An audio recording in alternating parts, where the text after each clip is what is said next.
Hello everyone, welcome to my session 10 instructions and assignment video. This week's session deals with another important, excuse me, and very hot topic in the assessment field, formative assessment or assessment for learning. One of the big people in this field is Dylan William, who is going to be at Touro College this Friday. I'm going to a workshop there I think it's from 9 to 12 at the Lander Center for Women, Women's Lander Center, or Lander Center for Women. So many teachers believe that they are doing formative assessment by just asking typical large group questions, which to me are almost rhetorical. Or by just walking around and observing. And unless you're observing and charting, you really aren't doing formative assessment, because you're not letting students use that information to improve, or you're not being specific with that information.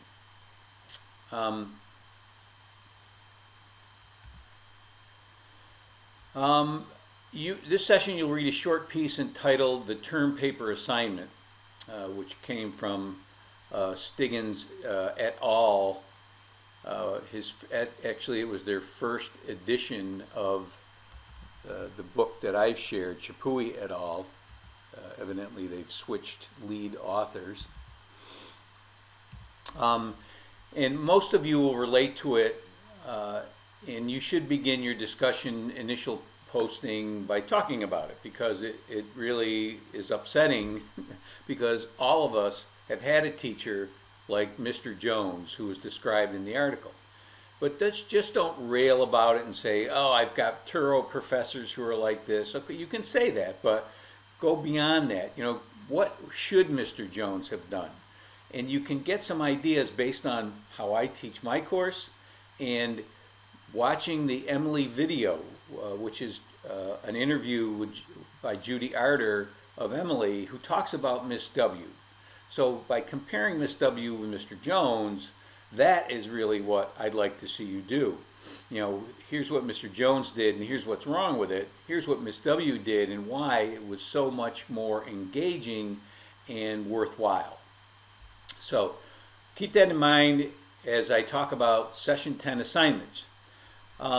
You're going to finish your selective response test and then upload it to the selective response test discussion board as an attachment. Notice I've created new groups.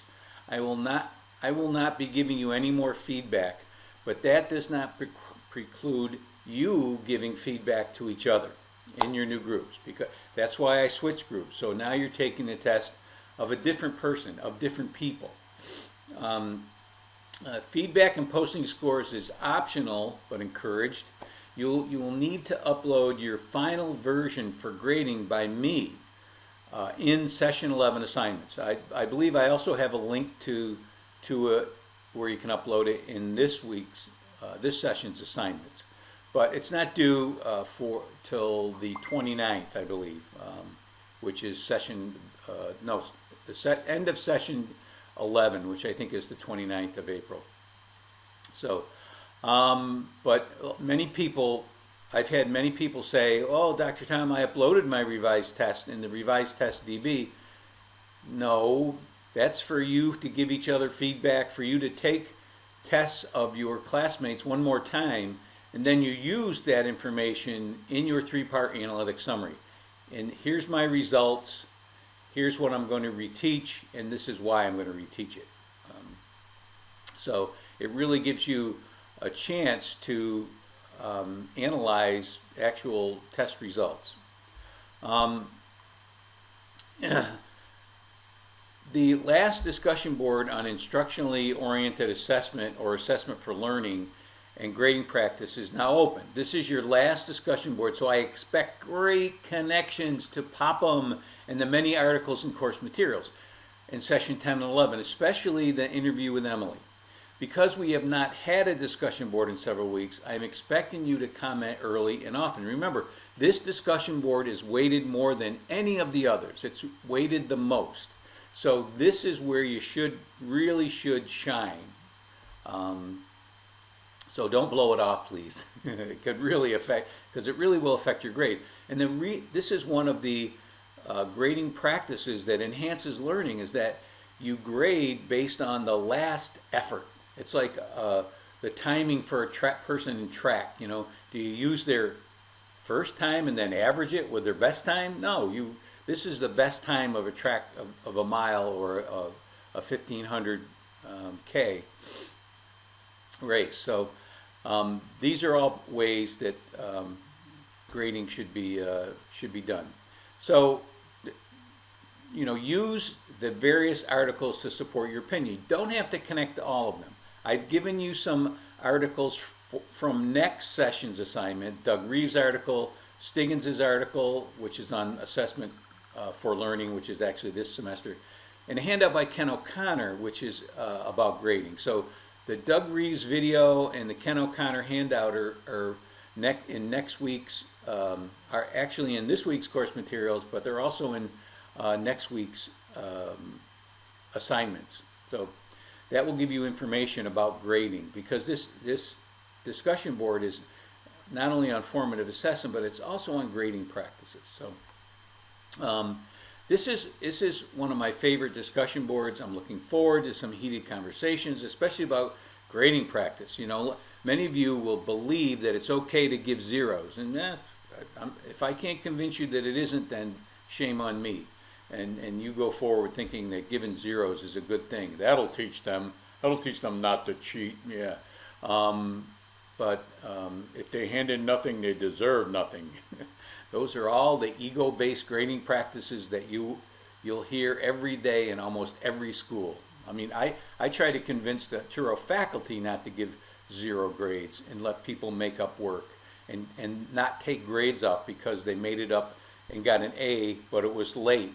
You know, hey, a person's mastered your learning targets, they should get an A. Not, well, I took off 10 points because for every day it was late. So I handed it in 3 days late. I got 30 points off to start with. So the most I could get was a 70. Does that reflect how well that student did on that? No. Okay, I'm not going to go any deeper into that, but I wanted to talk about the ancillary materials along with what you have to do for reading assignments. You have to read Chapter 12 in formative assessment. You have to read this. This is a short one-page article on Marissa's experience, the term paper assignment. This is the Emily video where Judy Arter interviews Emily, and they talk about Miss W, how she does. There's your click on that to go to your instructionally oriented assessment and good grading practices discussion board. This is a third article you need to read, and it's also not that long. I think it's like 4 pages at the most, but it describes a 5-step plan for implementing formative assessment in your classroom. And of course, you have to upload your initial post. You're not going to get any feedback on this one from me. I've given you feedback on all your other initial posts, so you should know how to do APA format by now. So you're going to upload it as a Word document or a PDF file, and it's just pass-fail. It's just for safe assign checking. Now, you have a revised select a response test discussion board that's due at the end of this session. This is I'm not sure which group this is. This is my 640-20 group. So these are new groups. So make sure you look at those. And of course, your double entry journal is also due. I gave you that assignment a couple of weeks ago. It's on the test prep chapter in Popham, along with several other articles that you should connect to, including my presentation. And this is a link to the revised selected response test, and this is the pretty extensive rubric. Losing my mind. of which you'll use to grade it. But what I also wanted to draw your attention to the ancillary materials in this session. There are two great links that you should download and use for as long as you can. They're worth their weight in gold. If you don't get anything from this course, take these two web links. The first is 25 quick formative assessments. You'll see it's a actual textbook. There are 96 pages in it. There are summaries and reflections. You can see dry erase board 3-2-1 summary, which I have used often. You have quick writes. You have my top 10 list. Smart cards, photo finish, unit college, turn and talk, and carousel brainstorming, which is one of my favorites, where you put newsprint on the wall and you can write questions on the newsprint, give everybody a different color marker, and they go, and each group goes and answers the question with a different color marker. So by the time everyone goes around the room, it's not only is it kinesthetic, it's getting them up and moving, but they get to see each other's answers to the questions, or it could be anything that you put up there, that a summary, summarize this chapter, one group summarizes this chapter. So Carousel Brainstorming is a great thing. So this is a great little pamphlet to download by Judith Dodge. The other one I think is even better. It's the ultimate list, 65 digital tools and apps to support formative assessment. And you can see there's 65 of them, and there's the links to them. I'm not familiar with many of these at all. I have used some of them. I've seen plickers used, where you give kids laminated, I think they're laminated, maybe you don't laminate them, but they're like A, B, C, D cards, and you do a quiz on the board, and then you scan the cards with your phone. Remind, of course, I use Remind in this course for the first time. I love it.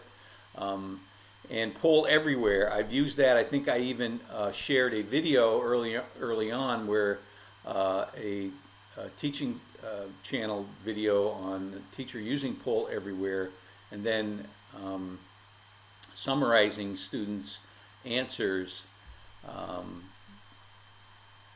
after collecting the poll. So this is great stuff. You should check these out, and there's got to be some here that you can use. And I know Kahoot, I've never used Kahoot, but a lot of my students have used Kahoot. So that's good stuff. Take it and do with it what you will.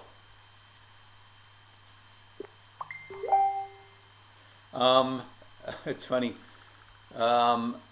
So that is it for these assignments.